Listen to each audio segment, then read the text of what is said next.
Welcome to the PACT Podcast, where we discuss matters of Christian living and Christian discipleship for Christian community. PACT stands for Prayer, Accountability, Confidentiality, and Truth, essentials for doing life together in the local church. I'm your co-host, Tim Harvey, alongside co-host Ian Carrico and Adam Rogers. Now, on to the PACT. Well, welcome back to the PACT Podcast. Today we're going to be talking about a topic that I think is really important for the church to have a good grasp on how we should understand it, and that's addiction. And so as we talk about addiction today, we have a special guest with us, Larry Purcell. Dr. Purcell is the regional consultant for the KBC for our area in West Kentucky, and has some background with counseling and education there, and he's going to explain that in just a moment. But before we get there, I just want to kind of frame our conversation today. Of course, when we speak of addiction, there's all kinds of addictions that we could discuss, but our discussion today is more general than that. We just want to talk about what is it, what's a good definition of addiction, what are some biblical ways to think about it, especially in the context that there are such varying views.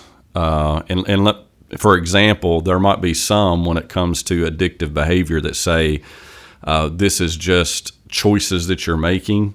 You just have to change your behavior, change your thinking, and that's it. This is sin, and just stop it is sort of the idea there. On the other end, you've got people who say addiction is a disease. It's not a moral issue. It's not necessarily a sin issue. It's a disease, and it takes out the moral culpability of it there. And so it's a therapeutic answer, perhaps a medical answer to it. And we want to ask the question to Dr. Purcell, and he'll answer us. Today, he'll give us just the right exact answer on this. Are one of those ways of thinking right? Or is it sort of a mixture of the two? Or how should we be thinking about this? So thank you for joining us today. And just tell us a little bit about your background with counseling. And Sure. And again, I appreciate the opportunity to be here and to speak, and love the job I have with the Kentucky Baptist Convention and being able to do what we do with churches, and being a member here as well, too. My background, I was first introduced to this back in the 70s. I was in the military, and when I was in, I began to run into guys that had chosen to go a direction of drugs and alcohol post-Vietnam. A lot of guys that faced trauma in their lives look for an escape, something to kind of anesthetize them in the beginning, and then it gets worse. The military sent me to school to be someone who is an identifier, a coordinator of this activity for addiction. And so I studied addiction and made several statements when I was in there because of my belief in Christ, and the strength of my faith at that time is what led me even to desire doing it. I was reawakened again to that back when I first started pastoring. First funeral I ever did was a man I had led to Christ. I was ready to baptize him. He had lived out of a bottle, basically, with his mother, 42-year-old, and the doctor told him at one point there, he said, and I was there with him whenever we were meeting together and talking, and went to the doctor to kind of support him, and he said, you've got one good drunk or maybe 10 years, just because he had wasted away his liver as a result of that. And he lasted about 2 weeks, and he went into it. Well, when I pursued my degree at Mid-Continent, finished up there, I did a degree in counseling when I was there and got to doing counseling. And then I went and did my master's in counseling psychology. I did it in counseling through Liberty, and I specialized in addiction. I did additional post-grad studies in addiction. And I got a call one day to be the director of a unit that I had worked with and even helped and did some volunteer work. And I was doing that more as a pastor. And I ran that unit for a number of years. And it was an addictions unit for adults and adolescents. My area is, in my specialty, in my study, was adolescents. And so I ran the unit, and I even hired a lot of folks that I knew personally that had a very strong biblical stance. The issue of addiction, and this is what I ran into all the time in that clinic. I'm dealing with clinically trained, secularly trained individuals because it was a secular organization that was running it, and it was for profit. And yet it was a great opportunity for me personally, because what I saw was the opportunity to witness to a lot of folks and talk to a lot of folks. And one of the most interesting things was I kept getting confronted with this thing that is called, well, this is a disease. It's a disease. It's a disease. And I would say things like this, just, and any of you people who know me and listen to this, you know what I'm talking about. I love to irritate folks. I love to just kind of poke at them a little bit. I said, gosh, the only disease you really get to pick. You know, you get to choose your own disease here. And you get to, I said, here's what I'll agree with. And I never changed on this, and I haven't yet. It's a pathology. A pathology is, I can sit and listen to you tell me why you're having these problems, and I can look for the trigger of why you're choosing what you're choosing, but you're still making a choice. Dr. Walt Bird, who wrote a few books, and the blue books, you remember the old blue books for pastoral counseling that came out many years ago, Word Publishing, his on addiction, Dr. Walt Bird was one of my professors in addiction at Liberty University, and Dr. Bird said it this way: the odd thing about chemical addiction is, and it would be true of most, is first that addiction is not about the chemical of choice. It's about a relationship. And when a person chooses this in the beginning, it's like quicksand. You walk in to the ankles, you can pull yourself out. There have been people I knew in the military that had come out of combat. They would take a drug or maybe drink, and then drunkenness. And somebody asked me about that one time, and mine. I said, well, I have all kinds of vices, but mine was not drinking. I didn't like it. I felt like I was out of control at some point in doing it. But I said, getting sick and broke never really appealed to me a whole lot. But there are a lot of guys I knew that it did. They would choose that because it could kind of anesthetize that feeling for the moment. In addiction, that's at the ankle deep. Then it could be up to the knees, because the knees are, and this is when you look at a thing called a Jellinek chart. Anyone who goes to any of the addictive materials looks at a Jellinek chart is a chart that says, at this point, you recognize certain things. In other words, you start recognizing that I sleep in when I don't normally do that. I wake up in the middle of the night when I don't normally do that. I start having physical issues. I have marital issues. I have financial issues. And all of these things start resurrecting in your choices because you maybe get fired from work, or you miss a job, or you don't do well on a job interview, or you show up with alcohol in your breath or with some chemical in your system and they finally fire you. And so these things begin to happen. Those are normal signs to a person to say, I got a problem. But once you're at the waist deep and you hear that, you shuck it off, and then they get into this thing called denial. They start denying the severity of what it is. Oh, it's not that bad. It's not that bad. You know, it wasn't my problem. It was their problem. If she would quit screaming at me, then I wouldn't scream back, or I wouldn't have gotten drunk if the kids had. And so there's always somebody to blame. And you begin to see how it affects the entire family. But in the drug addiction in there, if you read John chapter 3, I use this all the time. In John chapter 3, it says that God loved us so much, John 3:16, that he gave his only son, that he loved us that much. The word love there, agape or agapao, the Greek word that is used there is the kind of love that does three distinct things: selects the object for its love, elevates that object above its own importance, and then imparts everything to that object. Now look at John 3:19. Men love darkness more than light. Now, I've heard some say the agape or agapao is God's kind of love. Well, I'm not going to disagree with that. It is the kind of love God has for us. He selected us. His son Jesus came and died for us. So he elevated us. And he gave his son. And that's what that's talking about in John 3:16 is it's a giving kind of love. Whereas in verse 19, evil is the object of selection. And the reason it's evil is not because the object itself is innately evil. It's that the object is not God. The relationship now becomes with someone or something other than God. That's what addiction is. Addiction is the ability to select an object, you elevate that object above its importance, and you give everything. A man was told at the age of 42, you got one drunk left, 2 weeks into sobriety. Now, I think I know some of the reasons. DTs typically take about 14-day cycle, a 7 to 14-day cycle. They stop. Their body is adjusting. It purges out all the impurities. But then they've gotten used to this. Their new norm is not acceptable because the norm is I'm high all the time, and it creates certain issues physiologically. We call that DTs. They start going through. Typically, that's why whenever we had them, I had nurses and doctors that worked at the hospital. When they were coming off a chemical, their temperature goes up. It's a bodily reaction. Their pulse begins to increase. They begin to feel like their nerves are just on edge and things are crawling on them. And if it's really bad, like in a lot of adult men and women that have gotten caught up in chemicals, they start seeing things. They hallucinate. Their body is readjusting in some way. It's become chemical. At that point, they're up to their neck. If you struggle in quicksand when you're up to your neck, you're going to sink.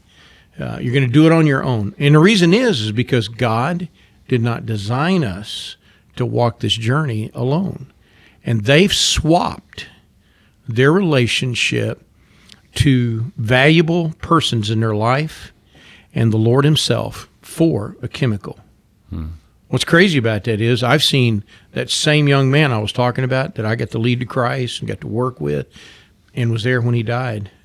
I've seen that young man at times when he and I would talk, he would steal from his own mother. He would rob. He would lie.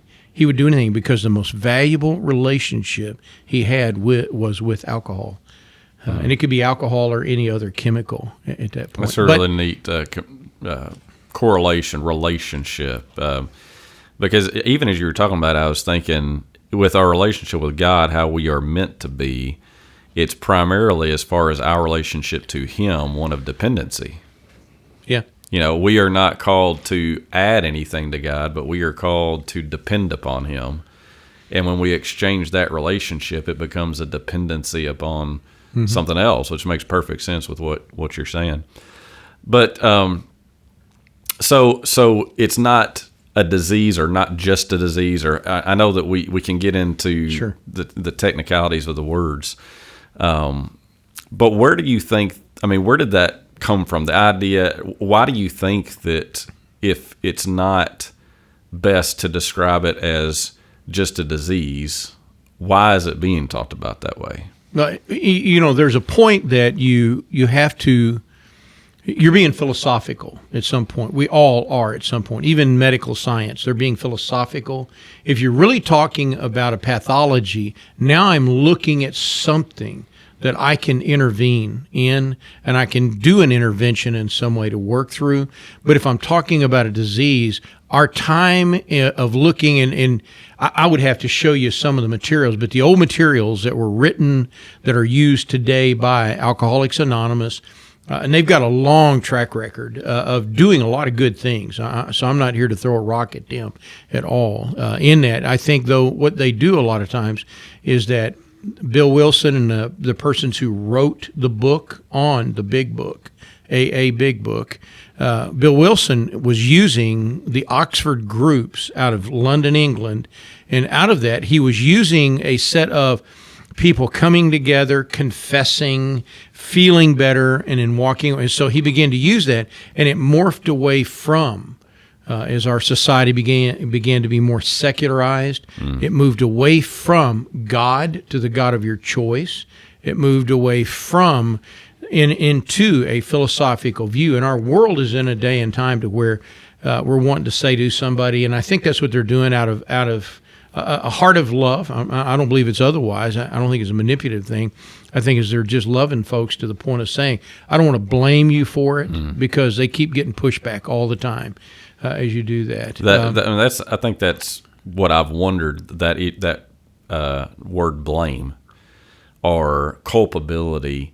Really, if you say that something is a disease, there can't be any fault. Right. Because it can't be my fault that I'm sick. And that just like the original question on the other end, it's all your fault. And there's nothing, if you would just make the choice at any time, you could be rid of this thing. And so, but then of course I wonder, where's the gospel in this? If Christ came to save us from sin, and yet we remove the idea or the concept of guilt from something, is that helpful when it comes to what Christ is actually doing for us? I mean... Well, yeah, but I mean, one thing that I think would be helpful here to say is that as Christ dies for us, he's not only dying for our souls, he's dying for our bodies as well. We are a unity, know. And so while, and maybe I'm stealing somebody's thunder here, but I would say that, yes, we've got the choice side. There is the sin. There's the culpability. That's absolutely real. But from that, perhaps, there's other things that then lead to that chemical side. So propensities.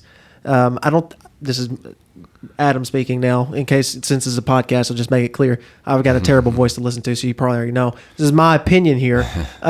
We can't blame our addictions on the addiction of our parent.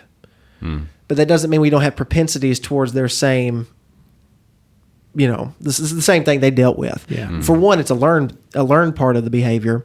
But also there are we're a holistic being, body, soul, I mean, we're encased and we are enfleshed, and, it's a holistic kind of thing. So I think when we think about what Christ has done, he's come to redeem us from the curse of sin, and sin has affected our soul and our mental state and our body as well. So there's a redemption coming, even for that side of us that's enslaved, I think, to chemical addictions.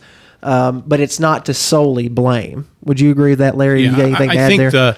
the old sin nature, and again, I don't, I know theologically there are a lot of ramifications in what I'm going to say. There is an old sin nature, and there is a redemptive side that God in Christ provides for us. There's also a stylistic approach to sin. One would say, my parents smoked when I grew up. We're in West Kentucky. It's not an unheard of phenomenon, but I never did. I despised it my whole life. And so that wasn't something I could do. The same thing in the military. I could say to them, I didn't do that, so I must be better than you are in some way. And I think that's what we tend to do in the church too often, is we're saying, well, mine's not as bad as yours. The big question I used to get asked a lot of times when I was running the addiction unit, I didn't tell them I was a pastor, because I was. I didn't tell them I was a preacher, a pastor of a church. What I would do is get up and talk about things. They knew I'd been in combat. They knew I'd gotten injured pretty badly. They knew as a result of that, I'm over here teaching them, and they're sitting there dealing and struggling with addiction and doing it. And they would ask about that. And I was, well, here's the miracle to this whole thing. He's Jesus. And they go, hey, you ask me. You asking what works for me? Christ works for me. I don't have to atone for my sin. That's the trigger. People experience guilt and shame all the time. How do they manage the guilt and shame? We anesthetize it with a drug, or I get off of drugs, switch over. So sexual addiction, gambling addiction, all sorts of things, perfectionism, approval addiction. Mike McGee talks about that in Search for Significance. It's a very good resource in that way. But in it, it's one of those things at times that I have to understand. I'm atoned in my life, in my heart, in my eternity by what Christ did on the cross through the death, burial, and resurrection. His love took care of that. It's good. Yeah, it's good. So somebody comes to you and they say that they're dealing with addiction, and in their frame of mind, it's something that happened to them. Totally. There is no... there's nothing they did, but it's something that happened to them. What is your counsel to that person? I think first off, I think it's an irrational way of looking at things, which is not unusual for somebody that's attracted to addiction in that way. For me, a lot of times I will talk to them, I'll listen to them. I try to do that without directing them too heavily, and then I give them some reading materials. Mike McGee, I've used Search for Significance quite a bit because it is written from a Christian viewpoint. And then I can begin to start a conversation. I also pray for them a lot because I know the Spirit of God is the one who actually, he is the one who speaks to and does beyond what we can do in that way. But I try to get them on the idea of personal responsibility, but I have to relinquish that responsibility and everything into the hands of Christ. They look for, and I've seen this happen too many times, they look for the group that they're a part of. It may be an AA group, an NA group or something. They look for that group to be God. And in that, I keep trying to teach them God's bigger than you and me. It's bigger than that group. If the group failed, you don't have to fail because God is always faithful. He will never fail. So then on the other hand, a parent comes to you for counseling and they say, my child is dealing with addiction and they're not taking any responsibility, and it really all they've got to do is just make the right choices. If they would just make the right choices, they'd be okay. How would you counsel that parent? That's good because that's the specialty I dealt with more, and mine was the books that are written on tough love. Dobson had a very good one on that, dealing with infidelity, but on tough love is where it starts. It's understanding choice leads to consequence, and consequence of the choice leads to opportunity for new behaviors. We either choose to blame someone else for my choice. It's kind of like I have I know somebody told me one time they were going to go out and just take care of this themselves. And I said, well, tell me what you're going to do. I wrote it down. I wrote down exactly what they said. And I said, could you come back in 2 weeks? Because you told me you're going to do this and this, this. Come back 2 weeks and tell me, how's it going? And they didn't. They came back and they said, well, it didn't go real well. I said, well, what are you going to do now? And eventually they reached that point to where they hit the end, is what is called in addictions counseling, and hitting the bottom. What I'm trying to do by helping them understand choice consequence is elevate the bottom, move it up, move it up quicker, speed that process up. In the military, they were held accountable all the time. But in many homes, they'll be in a situation where they're rescued too many times. They need to have natural consequences, not things that are lifelong hurting. That's not what I'm talking about. What I'm talking about is if they spend all their money, quit giving them money. If they abuse technology, then take it away. Stop this. Put some time limits on it. Set some things up. So there are natural, normal consequences that lead to the needing of more help, more intervention. Because at that point, they're still up to their ankles or knees, but they're getting in it. Pornography, things like that really can grab people. Dr. Carrico, any thoughts? You've been quiet so far today. No, I'm just sitting here listening. I really appreciate the conversation today, and I think in the context, maybe I don't know if this is a good way to land the plane today or not, but in the context of the podcast listeners, we've been really focusing on this idea of PACT and this really leaning into discipleship and assembly and community. And so in regards to sort of building the bridge from what we've talked about maybe to where we can just get down rubber meeting the road, I know there'll be people listening. Just in the context of brokenness, in some regard, we all deal with something. In the context of community, just kind of maybe give a final closing thought on that church member listening that says, man, I know I've got this issue and it's undeniable, and I go to sleep at night. I know I can't escape it. Just tell us where the church comes into play, that community, that assembly, and that sort of idea of bearing one another's burdens and receiving people who need the love and counsel of Christ, that you obviously referred to. William Glasser wrote a book a long time ago called Reality Therapy, but in that he talked about positive addiction. And in positive addiction is what we're talking about here, is because we are pursuing something in our lives. Even the idea of being addicted to the work of ministry, Paul would write that word in there, that idea. It's not necessarily a dirty word. And the fact, too, is that many times if you deal with addiction, and you're talking about especially chemical addiction, you're going to see a lot of folks that are not living the lifestyle you and I are, and not maybe in our church like that. And here's one of the things I would suggest most churches do is have a little bit more empathy. Don't pat them on the head. Don't patronize them in some way. Be real about this thing. And yet don't enable their behaviors or their bad behaviors either, but have accountability. That's why I think small Bible study groups are so good. And many of them are looking for that connection. And small group Bible study offers that because it offers relationship. I think being patient, being loving, understanding. 1 Thessalonians 5:14 talks about confront those that are unruly, and it talks about being patient with those that, in my words, that test your patience, and those that say they're going to do something and keep failing over and over. It says, keep pursuing, lift them up, encourage them. But it never gives us an excuse to ever walk away and give up because they're frustrating. Addiction is one of the most frustrating things you'll ever deal with because it keeps rearing its head at some point in time. That's why having valuable relationships that I can talk with, I can be honest with, I can share with, and that hold me accountable. Yeah. Most drug addicts and most alcoholics, AA does this well in this.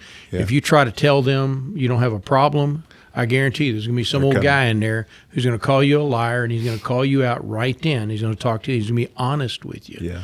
We need to be genuine. We need to be honest. Not cruel, but genuine and honest, because I think that's what a lot of people are looking for in life. Good. Well, Dr. Purcell, thank you so much for joining us today. Thank you for the invite. Of course, Dr. Purcell is a great resource to those who are in our area. If you're a church leader, pastor, he is happy to be there for you and give any kind of help he can give you along the way. So thanks for joining us, and we will see you next time. Thanks for listening to the PAC Podcast. Weekly, we get together to think out loud, discussing ethics, apologetics, theology, and how to apply God's Word to our everyday lives. Subscribe to our podcast on iTunes, Google Play, or Spotify. For more information about our podcast, to connect with us or our church families, visit thepact.podbean.com. We pray you've been encouraged today and that you'll take the pact with a group of close believers pursuing prayer, accountability, confidentiality, and truth.